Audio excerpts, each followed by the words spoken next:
In this tutorial, I'm going to share with you how to create this awesome Vox style animation. We'll first focus on creating this classic highlighted article animation before diving into creating this dynamic graph with animating data lines and text, before we hop into a simple infographic animation.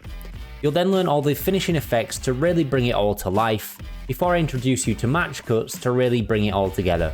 So let's get to it. So I have gone ahead and made a newspaper up in Illustrator, and I've just split this into a few different layers. So I've got a background layer here, and the main newspaper copy, and an image, and this would be the headline text. Now, I would recommend you follow this if you are wanting to recreate that exact Vox style, as we do need to do a bit of fading out on some of the text, but we'll come to that in a moment.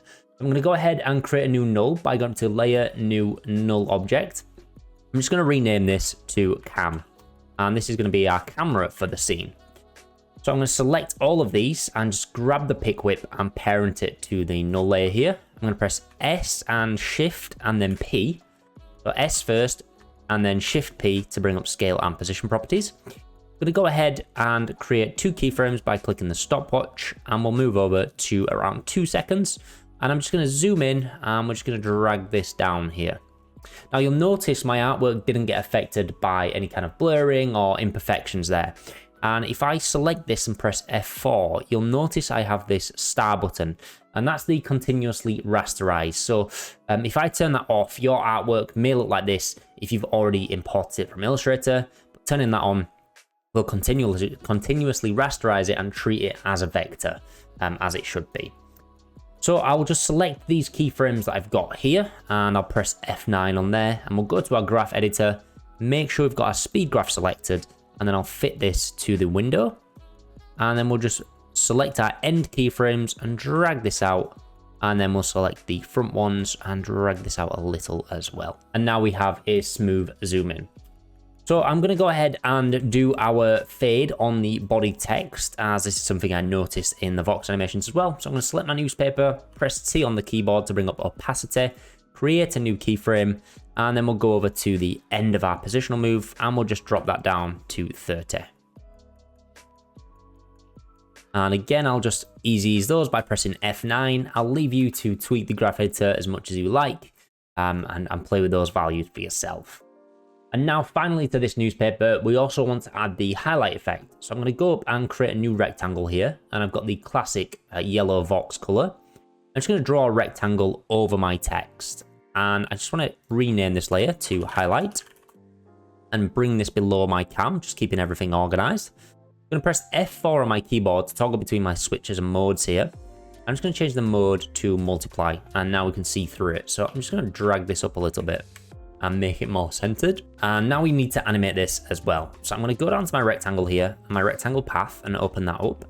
I'm going to right click the rectangle path and convert to Bezier path. On my path properties, I'm going to create a keyframe. I'll drag that over a little bit. I'll press V on my keyboard to bring up my selection tool, and I'll select these endpoints here and just drag these to the left and just kind of roughly line that up. You can do this with a scale if you want to. It's whatever works best for you. And then I'm just going to press F9 to ease those. And again, I'll leave you to do the easing yourself. Now we just need to parent this to our camera layer. So I'm just going to select the highlight and the pick whip on the parent here and just drag that to my cam layer. And now I'll just bring this first keyframe back to around 15 frames, and we'll have the end one 15 frames after 2 seconds. And then if I hit play, we have the zoom in and the article animation. Now, as a final finishing touch to this comp, I'm just going to add a couple of effects. So to our background here, I'm going to add a roughen edges. And this plugin you're seeing on screen is called Video Copilot FX Console. And it is a free plugin, and I'd highly recommend it. I'm just going to up the scale on this roughen edges just to give it a bit of variation. And then to my background again, I'll add a drop shadow effect. Increase the distance to about 25, and then just up the softness to blur that out a little bit. Just going to copy this roughen edges and then paste that to my highlight layer as well. As the name suggests, it'll just roughen the edge of our path there, so it's not as straight and just adds to that kind of newspaper look. Now, if you really want to recreate that Vox style, you'll want the best music and sound effects to go along with it. That's where today's video sponsor Artlist will be a lifesaver. I'm sure you'll agree that finding the right music and sound effects for your projects can be a real challenge, but not with Artlist. They've got everything you could possibly need, whether you're going for a cinematic feel, fast-paced beat, or some chilled out lo-fi. Their huge extensive library covers everything. I personally use Artlist for the background music and sound effects to my videos, including this one you're watching right now. And I've done this since before I even partnered with them, so you know I absolutely love it. What's fantastic is a subscription to Artlist is actually really affordable, especially when compared to having to buy all of those licenses individually. And depending on the subscription you choose, not only can you use it for your social platforms, but also any client or commercial work too, with no worries about copyright. And if you're after stock footage and templates for your videos, this can also be included with your music subscription as well. So if you need some fresh new music and sound effects to help take your projects to the next level, check out Artlist using the link in the description below.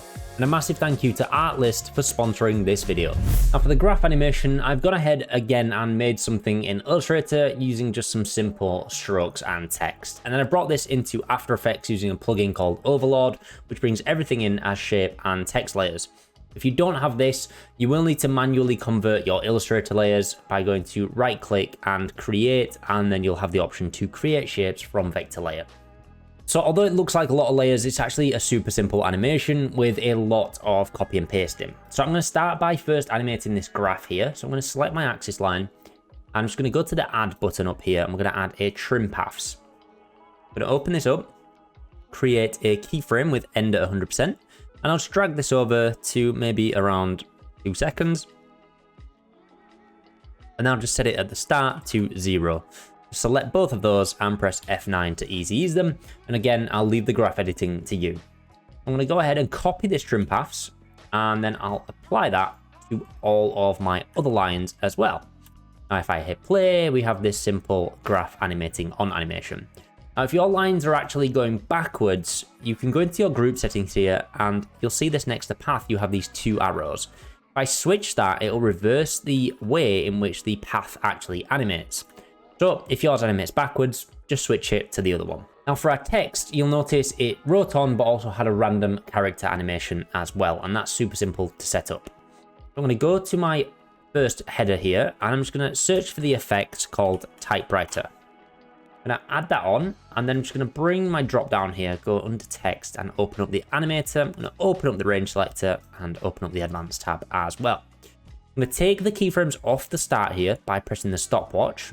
And then I'm going to add a keyframe to the offset. And then I'll move over to about 1 second, and we'll change the offset to 100. And now we have the typewriter animation. But we do need to have the characters kind of randomly coming on here. So I'm going to go to the add button. I'm going to go to property and character offset. And in the offset here, change anything you want. I'm just going to change it to 20. It's a little bug here where sometimes the actual character offset won't happen. So you'll either just need to switch it from square to ramp up and then back to square, or you'll need to drag the keyframe out so it's got enough time. So I'll just extend that there. And then we have a random character value as the text comes on. Now I'm going to select the animator here and press Ctrl and C. And then I'm just going to go to the start of my comp here. I'm just going to paste this to the rest of my text with Ctrl and V. And these are probably too long on these numbers here, so I press U on my keyboard to show all my keyframes. Just bring these back, have these animate a bit faster. Now we have this kind of full random text animation as the paths come on, which is super nice. So animating these lines is also super simple. I'm going to go back to my axis line and select that trim paths, hit Ctrl and C, and I'm just going to paste that to both my lines here. And these must be stroke lines for this to work. If you use fills, it won't work properly. Now I'm just going to offset these so that the streaming line kind of comes in when the blue line is over the 2010. Somewhere around there. So it looks a little nicer, and maybe a little before that. Just so we kind of have it a bit more accurate. And we need to animate this text to animate at the same time as the lines are moving. And to do this, we can use the actual line path. So I'm going to select my DVD line here, open it up, go into Contents, Group, Path, and create a keyframe on the path. I'm going to press Ctrl and C. I'm just going to delete that after, go to my DVD and Blu-ray, and I'll press P for position. And I'm just going to select my position here and Ctrl V to paste that in. Now it does offset it a bit weirdly, so I'm just going to, while I'm on a keyframe at the start or the end, I'm just going to reposition this using my arrow keys. So it's roughly aligned with where I want it to be. So I'll just go to the end here. And I roughly want it around here. And these keyframes in the middle that you see that are circles, they're roving keyframes. So if we ease the start and end of this by selecting them both, pressing F9, it does actually change the middle. And when you change the time on this, it'll automatically change those in the middle. Just find it easier when working with path animation, so I do leave them as roving keyframes. So I'm just going to go back to where this DVD line starts and bring these keyframes back a bit more. We kind of have that follow the line, which looks super nice. And we also want this to animate on, so I'll just go down to a piece of text from earlier, and I'll copy that animator over to this text as well. And now we have it animate on. I'll press U, and I'll just drag that over slightly so the line starts, and then we have the text animate on. I'm just going to go ahead and do the exact same for the second line of text as well. And then we have this super simple, awesome looking graph animation. So we just want to add some background effects to this as well. So I'm going to go ahead and create a new solid with Control and Y. And I'm just going to call this BG and just make it a slight off white. And I'll just hit OK. And drag this to the bottom of my comp. And I'll just close all these layers down by selecting them and pressing U. To this layer, I'm going to add a fractal noise effect. And I'm just going to increase the contrast to about 800. I'm going to change my brightness to 300. And then I'll just change the scale in the transform here and bring this down to about 5, so it's really small. I'll just change my opacity as well and bring this down to about 15, so it's just kind of hidden in the background. And it's just going to add a bit of texture to the scene so it's not all static. But we don't need to worry about animating this as they didn't in the box videos. We then want to create a new solid, and we'll call this one grid. And to this, we will add the grid effect. I'm just going to change the color slightly to a pale kind of blue, kind of like grid paper, and reduce the opacity on this one as well. Probably go for around 10%. Might even be too much. Let's up it to 15. I'm going to add a transform effect to this. And we're just going to scale it up slightly so we lose the edges of the grid. Not 1005, just 105. Just to lose the edges there. Now I'm going to dupe my background layer by selecting it and pressing Ctrl and D. Bring this above my grid. I'm going to turn off the fractal noise. I'm going to go to our shape path here and select the ellipse tool. I'm just going to double click it and that'll create an automatic mask for us. Now I actually want this to be subtract. So we take out the center of the background layer. And then I'm just going to press F on my keyboard and change this to 250. And that'll just feather the edge. And all we're doing with this is just slightly feathering the edge of that grid. So it just adds a little subtle vignette or fade to the edge of that, rather than just being a whole grid. Again, it's a subtle little effect that I noticed when checking out the Vox videos. And now we have a really nice, simple grid animation. So our final infographic here will go a lot faster. And I'm just going to select the background and grid layers from our previous comp, press Ctrl and C, and we're just going to copy that and paste it into this comp as well. I'll just drag those to the bottom and extend them out. Now this one, again, is a pretty simple shot. Again, we're going to use nulls for this. So I'm going to Control, Alt, Shift, and Y and create a new null. And we'll call that one cam. I'm just going to select all of these and parent it to my cam layer. And actually, we'll do the grid as well. So we kind of zoom in with the grid. It will look quite nice. Now my boxes here are just pretty simple scales. So I'm going to select all of them, press S on my keyboard and add a scale keyframe. And I'll just bring this over to around 1 second and then set this to 0.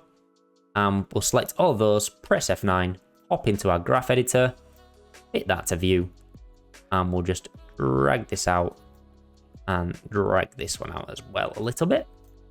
Now we have this simple scale. I actually want my text to only come on when we see that box. So we're going to introduce some mats to this. Super simple.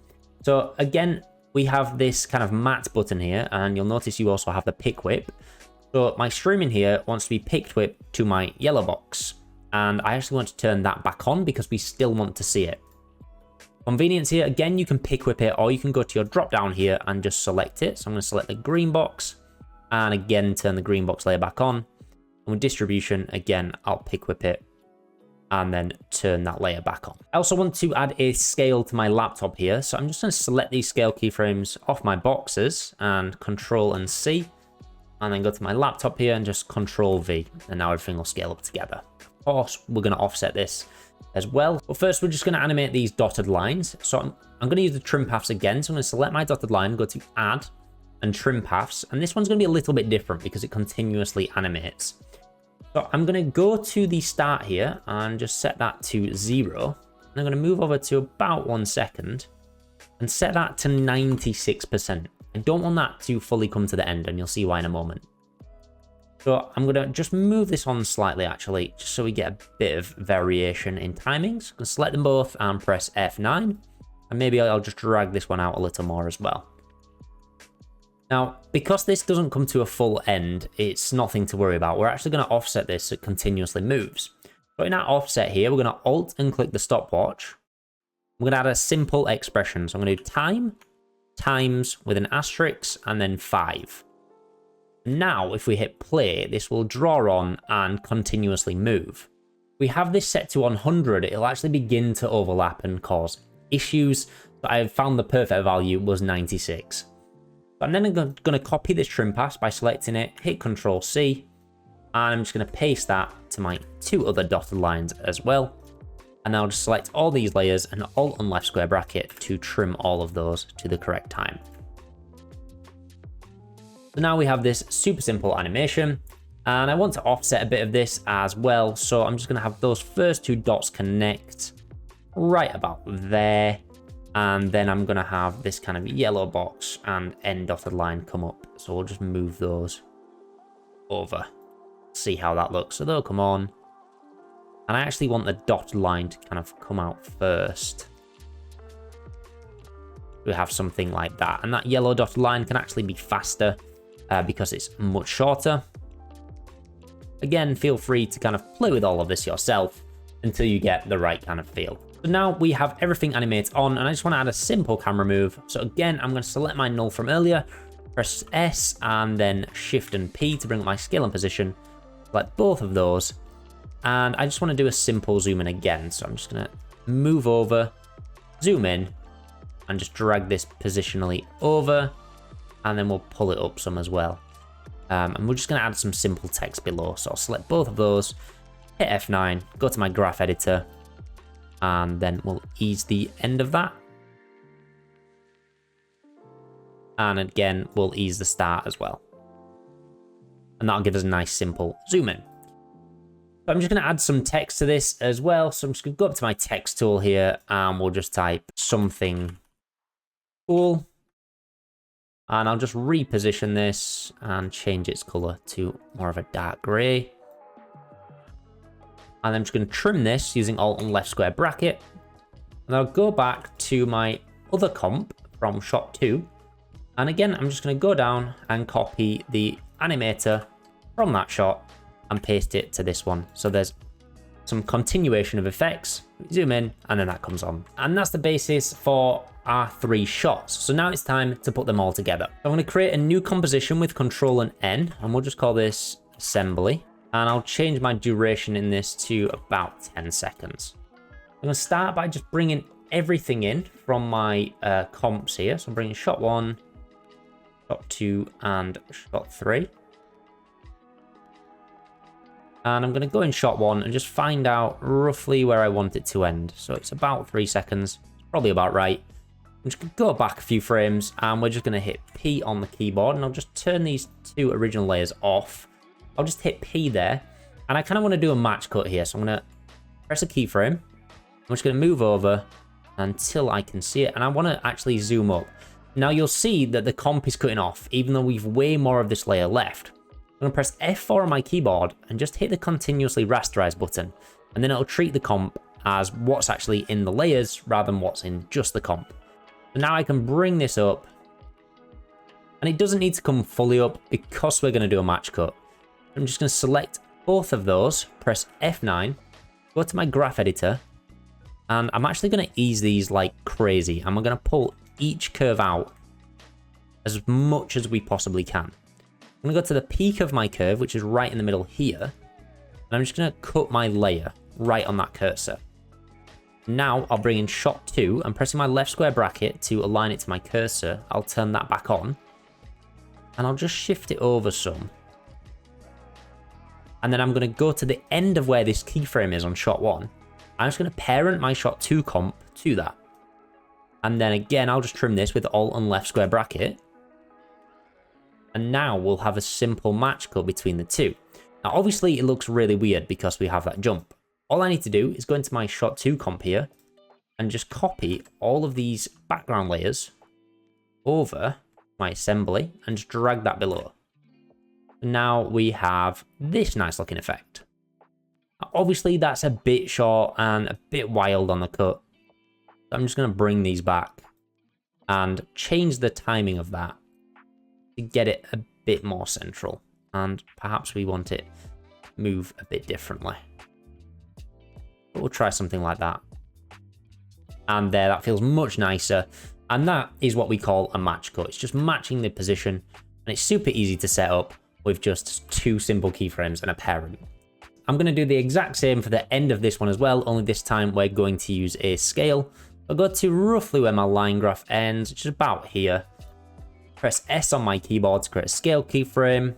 And then I'll move over maybe about a second and we'll zoom into maybe a bit more than 120. Let's go 130, even 140 perhaps. Again, this will all be personal taste. I'm going to do the exact same, select both my keyframes, press F9, go to my graph editor, fit that to view, drag both of these over to the extreme, and right in the middle, which is about here, exactly there, I'm just going to trim that layer. So I'm going to Alt and right square bracket, so it ends right there, and I just move my cursor back 1 frame there as well, and turn on shot 3, and we'll start it by pressing left square bracket there, and maybe just bring it back when that begins to scale up, so we kind of have that follow through scale. Again, I'll trim that with Alt and left square bracket, and move forward to the end of the scale, and then parent that to my shot 2. Now we have that simple zoom in, but because our grid's ending, we just need to drag that over. And then we have a simple match cut there as well. Now, finally, for the finishing touches, to me, all look really nice and bring everything together. I'm first going to create an adjustment layer with Control, Alt, and Y, and I'll call this one Blur ampersand CA. I'm just going to add an effect called Fastbox Blur. And I'll just want this really small just to soften everything. So I'm going to set it to 0.1. And then I also want to add an effect called Quick Chromatic Aberration. Now, this is a free plugin again. I highly recommend it. And we kind of want to go wild on this. I noticed on the Vox videos, they go absolutely wild with adding this. I'm going to set that to 1. Could be too extreme. Really depends on the look you're going for. But on the Vox videos, they had it wild. Then I'm going to create another adjustment layer with Control, Alt, and Y. And I'll just call this one Curves. And you guessed it, we're going to add a curves to this. And I'm just going to tweak some of the layers a little bit and maybe punch some red in there or add some yellow tones. Just play with the curves a little bit. Get a bit of a yellow tinge. Of course, we could play with the main one if we wanted to bring a bit more brightness or contrast in there. But I'm pretty happy with how it's looking. We are starting to lose the grid. I'll maybe just increase the opacity on that one. 25. Perhaps because of the curves, we actually need to go more, so let's go 35.